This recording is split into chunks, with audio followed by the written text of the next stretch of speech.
Здравствуйте! Сегодня я вам расскажу про отличную подкормку именно для замиокулькаса, какую я буду использовать после пересадки молодого замиокулькаса. Я вам все расскажу чуть позже, дождитесь обязательно. А сейчас я вам показываю это зензи, сколько наросло у него новых листьев. Листики все-таки также продолжают активно расти, хотя я его практически перестала подкармливать. То есть микроэлементы работают, и можно пока остановиться и не подкармливать его. В одном из прошлых видео подкармливала черный замиокулькас с чечевицей. Это вызвало много споров. Одна девушка даже написала, что у нее образовалась некая плесень, но я хочу показать вам, что у меня ничего этого нет. Сейчас вы видите простой замиокулькас, он также выдает много листьев. Чуть позже я вам покажу черный обязательно. Смотрите, сколько листьев, это все только за 1 год. Листиков очень много, уже сбилась со счета, даже просто перестала их считать. Не вижу в этом смысла, и скоро буду пересаживать его. Это тот самый найденыш, у него остался один ровно лист. Я второй отрезала лист на сегменты, то есть на маленькие листочки для размножения. И он тут же выдал новый росток, новый листок.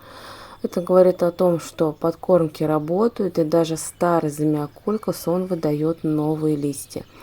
Вот сейчас я вам показываю, это молодые листочки, здесь молодые клубни.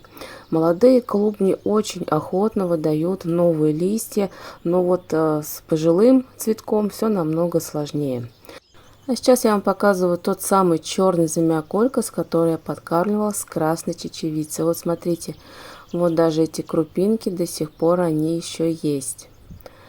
А у тех, у кого, возможно, появилась плесень, вы заливаете ваш замиокулькас. У меня грунт очень рыхлый. Вот я специально оставила красную чечевицу и подсыпаю их в некоторые растения. У меня грунт очень рыхлый и очень много различных камней. Есть вот камни дренажные, они также лежат у меня сверху. Есть камни вортекс. И вот смотрите, вырастают новые листики. Это очень молодой листок, он салатового цвета, и позже станет вот такой же черный. Замиокулькас черный у меня один горшок, всего другого у меня нет. И подкармливала я его с красной чечевицей буквально 10 дней назад. Никакой плесени у него нет. Красную чечевицу я добавляла еще в прошлом году, когда только его купила, стала проверять. Ну, просто не снимала видео об этом, так как, в принципе, никто не пользуется такими подкормками. Вот смотрите, у меня даже есть древесный уголь здесь, дренажные камни, которые впитывают всю лишнюю влагу. И вот смотрите, даже здесь еще образовался новый клубень. И будет расти новый росток. Красную чечевицу даже видно поверх грунта, и никакой плесени нет. Поэтому это все зависит именно от вашего микроклимата. У меня грунт очень рыхлый, и замиокулькас стоит под фитолампой 35 Вт. Сырости у меня дома тоже нет. Поэтому сырость в грунте она быть не может. Если, конечно, не заливать. Я никогда не заливаю, а поливаю часто, но по чуть-чуть. Кто-то поливает 1 раз в неделю, а зимой даже 1 раз в месяц. Все зависит именно от вас. А сейчас я вам покажу, как я буду применять специальную подкормку именно при пересадке для замиокулькаса. Это тот самый замиокулькас от найденыша, были листики разрезаны для размножения. Высажены были в один маленький стаканчик, здесь 400 грамм. И посмотрите, буквально через месяц уже появился новый росток. Сейчас мы с вами достанем и посмотрим, какие там клубни, что выросло. Я буду пересаживать в горшок побольше, 1 литр. На дно буду использовать обязательно керамзит, практически 1,5 сантиметра, в среднем можно 2 сантиметра выкладывать керамзит, все зависит от горшка. Если горшок с таким дном, как у меня, можно использовать чуть поменьше. Буду пересаживать в торф и вермикулит. Сделаю просто нейтральный грунт для замиокулькаса, без каких-либо добавлений. Посмотрим, как будет расти здесь. Я насыпаю на дно горшка немного грунта. У меня все замиокулькасы растут практически в разных грунтах. Это тоже проверяю, где лучше растет. Добавлю я яичную скорлупу. Она отлично помогает на ранних стадиях развития. Это чистый кальций, который перерабатывается в грунте, и корни получают нужные микроэлементы для активного роста. На литровый горшок буквально использую 1 столовую ложку и перемешиваю с тем грунтом, который подсыпала на донышко. Можно вносить примерно яичную скорлупу 1 раз в году. Но это именно делаю так я. Можно вносить хотя бы 1 раз в полгода, если это потребуется, если вы видите, что у вас корневая система плохо развита. А также буду добавлять рыбную муку. Рыбная мука – это комплексное рыбное удобрение, это мощный стимулятор роста, иммунитета и корнеобразования. После пересадки он просто необходим для замиокулькаса, чтобы наращивать именно корневую систему. Дозировка тут такая. Для цветов используется 100-200 грамм на метр квадратный. Я возьму буквально 1 грамм на 1 литр горшка. Добавляю его в грунт, посыпаю и сверху буду подсыпать просто грунтом, чтобы корни не обжечь. Обязательно закрываем рыбную муку, иначе у нее запах очень специфический. Рыбная мука – это отличный природный источник органического фосфора, азота, кальция и аминокислот. И сейчас посмотрим, какие у нас корни, есть ли клубни. Укореняла чуть больше месяца назад. Это простой замиокулькас, лист ровно от найденыша. Целый лист укореняла здесь и в маленьких стаканчиках 50 мл. Так, вот один есть.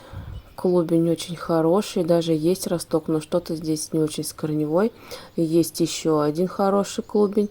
Заметьте, это именно веточки.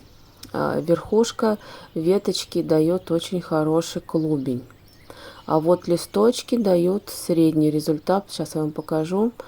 Посмотрите, вот клубни были все листочки в одном и том же месте, с одной и той же подкормкой и грунтом, и они все клубни разные. Посмотрите, вот размер клубней разный. Есть 2 больших, есть даже маленькие и есть что-то среднее. Корневая система есть, так что будем пересаживать.